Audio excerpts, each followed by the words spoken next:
थानी सुरक्षा सरकार की मैंने फेब्रुआरी की तांग मरी दा सरकार फॉर्म तौगी ngasi थानी दंगाई बा सरकार ni ado ai ki wakal da jini da lang ba policy Manipuri district kudibakta irang thokra matung da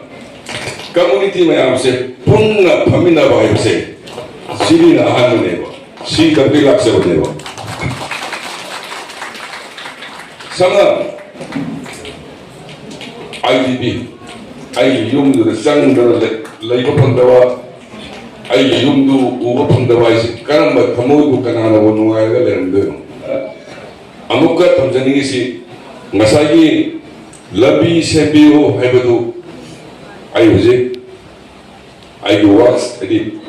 PWD ki kamisa ga phamin nazari madu lambi duga thong duga project amada yaure ne tambi de engona jarage maya meaning thungna ba duga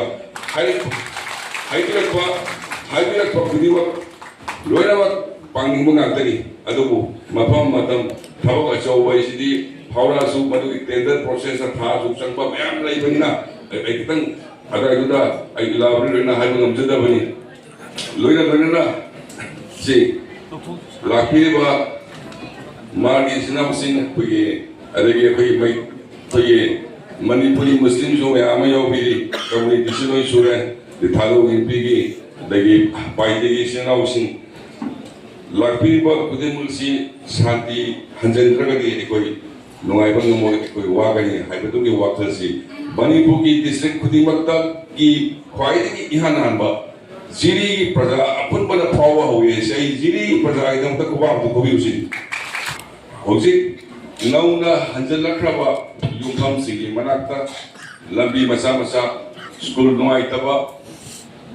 then kareni water supply ching yu awat paleba pun makto koi disiri suda haibiro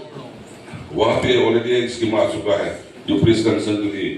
commissioner हो ठीक है ना तो सबसे requirement लेके सबकी मदद कर देना अदुना है मिसाई चल भी नहीं करते हम वालों ना मुझे हजार रंग पी पैसा तो कई लोग जो नहीं वो सारों तो बनाए ली अदो यहाँ तंदी पी पामें करोगे ऐसे कि नमदन तो नहीं अदो पी बखरा तो आरोही बिनती अदुना matam bi awabi yenganda punabang nuai minasi nuai minana ba mating pangjige bayam na sojok pipipina bidana asi community kudima pun baise Manipur ki ityas ta